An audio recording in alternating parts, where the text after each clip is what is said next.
নবীকে ফেরেশতারা শিখিয়ে দেয়।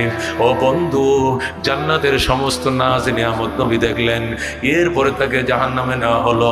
যায় দেখে এক একটা মানুষের পেট বড় বড় মটকার মতো বড় বড়, পেটের ভিতরে দেখা যায় সাপ কলিজায় কামড়াইতেছে, মারে মারে বাবারে বাবারে বলে চিল্লাইতেছে, আল্লাহ গো বলে কান্নাকাটি করতেছে। আল্লাহ রাবি বলেন, ফেরেশতারা এরা কারা, এদের কি গুনাহ? ফেরেশতারা গো নবী গো, এরা সুদখোরের দল, সুদ খায়া দুনিয়াতে পেট মোটা বানাইছিল, আজকে সেই দম তাদের জন্য আজগর সাপ হইছে। অজগর ধরে কর আল্লাহু আকবার।